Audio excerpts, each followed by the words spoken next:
in the States, I feel like when you go to a club, there are usually more women than men. In Ghana, it's the other way around, okay? It's about 500 men to 100 women.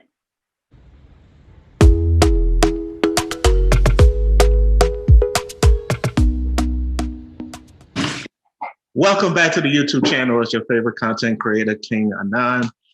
And I'm back today for another amazing video. Thank you for tuning in.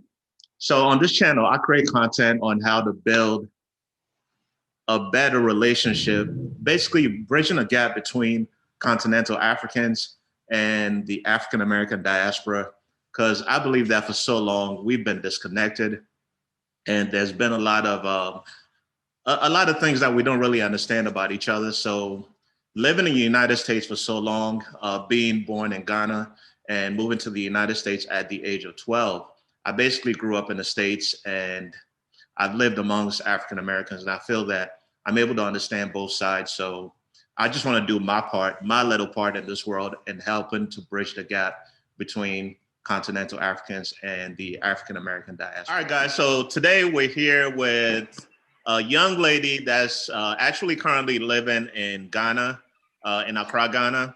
She actually out of the United States, Washington, D.C. to be exact, and her name is Jewel. So Jewel, go ahead and introduce yourself. Tell us about you, your background, and what you're currently doing in Accra, Ghana. All right. Accra by my friend, Nadine Day, Candid Jewel. Thank you so much for allowing me to be on your channel, okay?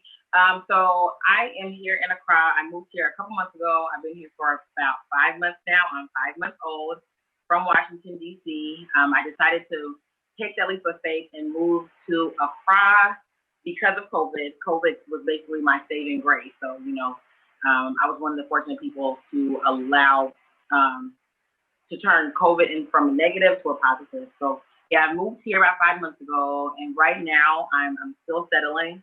I am working on my dual citizenship, and I will be making Ghana home permanently. Oh wow, that's amazing. So is this actually your first time in Ghana, or had you been to Ghana before? Yes, this is my actual third time coming to Ghana. The first time I visited was October 2019. That trip came about randomly because I was at London Notting Hill Carnival, and somebody there suggested that I check out Ghana because I'm a world traveler, and they said that there was an event there called Affirmation Ghana. So I decided that I wanted to go ahead and visit Ghana before the actual event, just so I could get that experience, you know, when it's not an actual event going on. So yes, October was the first time I came, and then I came 2 months later, December 2019 was my second visit to Ghana. And I was like, you know what? This is about to be a spot. I'm coming back here all the time. Cold, huh? Then COVID hit. Yeah, for sure. Oh, okay. So you were in Ghana during the year of return then, right? I was. And I didn't even know anything about it. I didn't know anything about it. I literally found out in October when I came. So the girl that suggested that I come to Ghana didn't even mention it. Oh, wow. I wanted to ask you, the first time that you actually went to Ghana, let's go back to that. What were some of the things that were shocking to you about just being in Africa? Well, you said that you had traveled to another part of Africa before, right? Yes, I went to South Africa, Cape Coast in March. So I was in March of 2019 was the first time I put my foot down in the motherland. Okay. But I think Ghana is different from South Africa.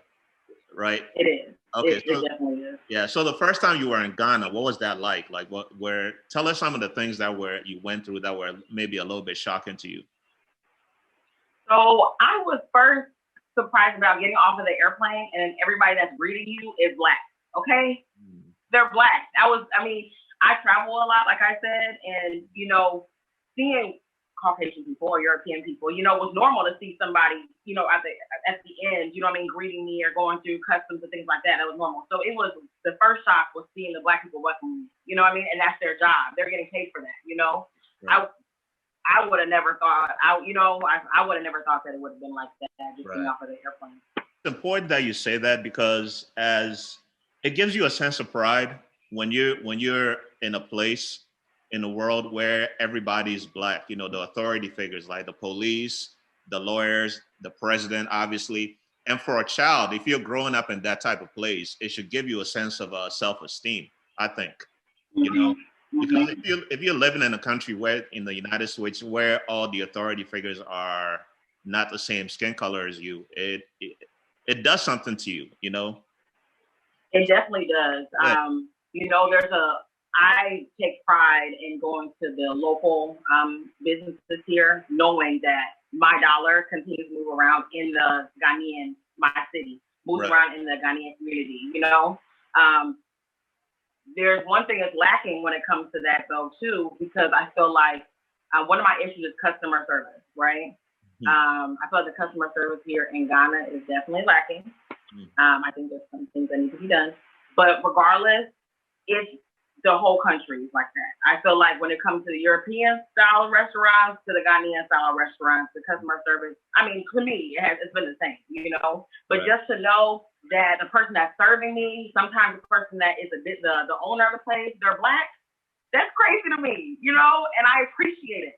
Things that, you know, they probably don't even think about, you know, but I definitely appreciate just knowing that my dollar is staying with my black people. Right. So tell us about what you're currently doing in Ghana. Like what do you have going on over there? Okay, so right now I'm just relaxing. I'm relaxing, trying to get everything settled. I feel like when I do decide that, you know, okay, now I'm ready to venture out, what I do plan to do is probably go into real estate. I have some different ideas in the real estate industry, in the service industry. Customer service is my education background, but also my work background. So I take pride in, you know, the service that I'm able to provide. So I want to definitely incorporate that some way, somehow to benefit and bring value to the continent, but also Ghana. So right now, those are two different things, customer service and also real estate. Those are two things I'm going to tap into. Okay.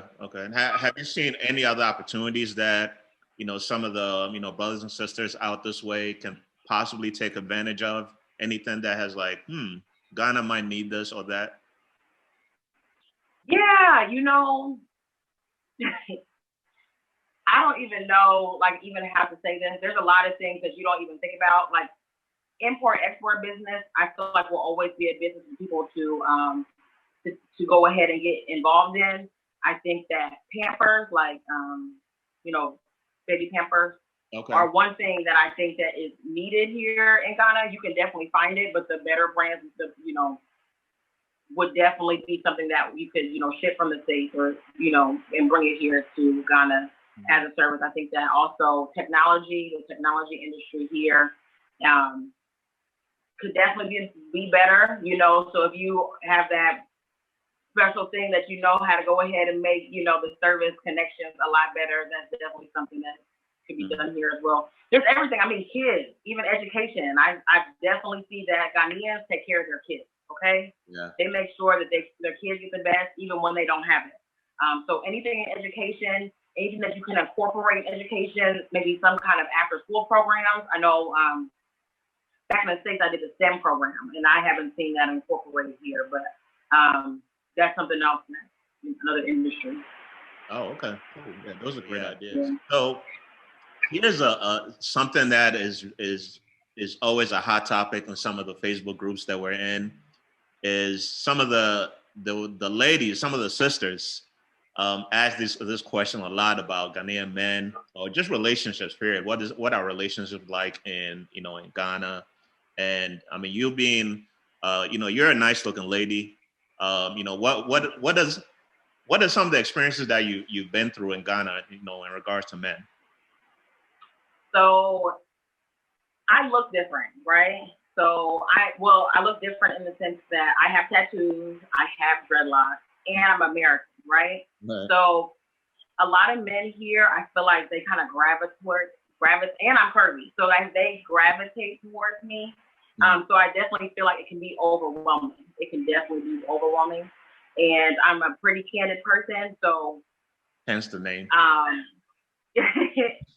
having to make sure that my delivery is not, doesn't come off as mean, because sometimes, as it being overwhelming, they're either giving you a compliment or, you know, asking you to marry them, which is normal, you know.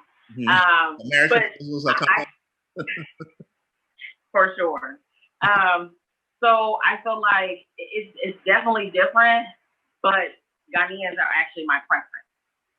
I don't want to say Ghanaians, okay? I don't want to say African. African men are my preference.